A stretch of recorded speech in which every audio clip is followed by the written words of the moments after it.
IAS बनने के बाद जब बनेंगे कलेक्टर ना, तो जो बंगला मिलेगा 2.5 एकड़ का, 3 एकड़ का, बंगले के अंदर सैर करने का ट्रैक होता है, जंगल के बीच से निकलता है वो जंगल बंगले में होता है।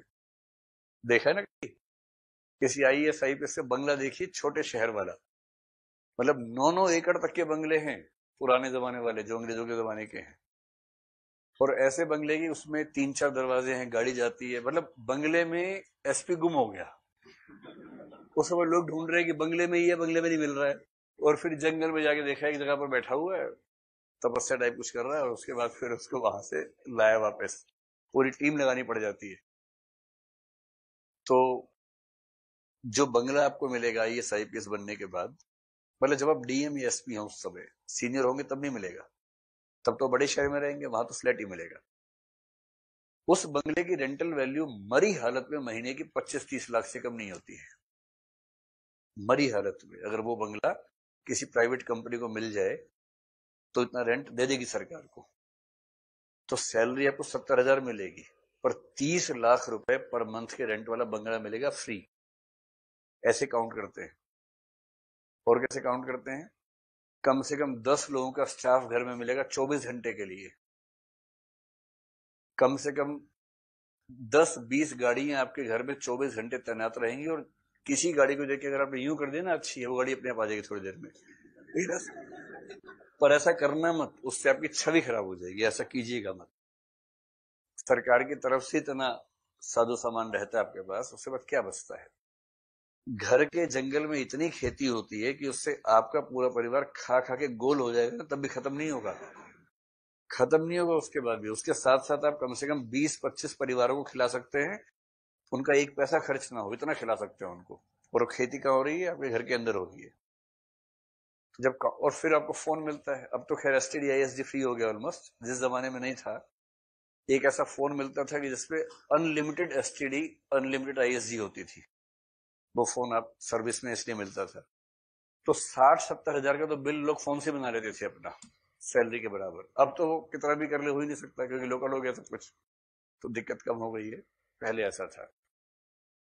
फिर एलटीसी वेलटीसी वो सब जोड़ लीजिए, यात्रा भत्ता आदि आदि आदि। और उसके बाद 5 साल की नौकरी के बाद अगर आपका मन हुआ और आप ठीक परफॉर्म कर रहे हैं, तो किसी बढ़िया विश्वविद्यालय में जाइए, हार्वर्ड में जाइए, 2 साल एमबीए कीजिए। भारत सरकार सारे पैसे देगी आपको पढ़ाने के लिए हार्वर्ड में, और वहां से आप एमबीए करके आएंगे। वो देगी इसलिए कि आप उसका ज्ञान भारत सरकार के अच्छाई में यूज करेंगे, ये नहीं कि वहां से भाग गए उसके बाद। वो सरकार बॉन्ड भरवाती है, तब वो हेल्प करती है। ऐसे नहीं करती कि जाओ जा बेटा जा सिमरन जा, ऐसे नहीं होता है। उसके बदले इस भाव से कि आप सीख के आएंगे तो सरकार को और अच्छा बनाएंगे। जब सारी सुविधाएं जोड़ लेंगे आईएएस की, तो पैकेज जो बनता है कुल मिला के वो मध्यम वर्ग का नहीं होता। वो ये वाला जो वर्ग है ना, ये उच्च उच्च वर्ग वाला मामला है। और मैं आपके सामने 5 लोग कौन बैठे होते हैं पता है ना? एक व्यक्ति यूपीएससी के मेंबर संवैधानिक पद पर होता है। उसके बाद कम से कम 2 होते हैं सेक्रेटरी रैंक के आईएएस। सेक्रेटरी इतना बड़ा रैंक है भारत सरकार में, मतलब आपको पता नहीं अंदाजा है या नहीं, सेक्रेटरी बहुत बड़ा रैंक होता है। कलेक्टर तो उसके बच्चे के बच्चे के बच्चे के बच्चे के बच्चे के बराबर होता है। जो कलेक्टर सोच के आप आते हैं ना, कलेक्टर बनना है हमको, कलेक्टर तो बहुत छोटा बच्चा है। प्रैक्टिस के लिए उसको जिला देते हैं कि लो जिला जिला खेल लो, फिर बड़े काम करना उसके बाद, अभी इस जिले से खेलो कुछ दिन तक। असली काम तो बाद में होते हैं। होम सेक्रेटरी, फाइनेंस सेक्रेटरी, वो उस लेवल पे जब कोई व्यक्ति जाता है। फाइनेंस सेक्रेटरी का मतलब है देश की पूरी अर्थव्यवस्था इस व्यक्ति के हाथ में है। इसके अंडर एक आदमी है जॉइंट सेक्रेटरी बैंकिंग, देश के सारे बैंक उसके अंडर हैं, वो आदमी इसके अंडर है। फिर इनकम टैक्स कॉर्पोरेट टैक्स की जो सबसे बड़ी संस्था है सीबीडीटी, उसका चेयरमैन इसको रिपोर्ट करता है। जीएसटी इंडायरेक्ट टैक्सेस की सबसे बड़ी संस्था है, उसका चेयरमैन इसको रिपोर्ट करता है। और ये कौन है? फाइनेंस सेक्रेटरी है। क्या है? आईएएस है।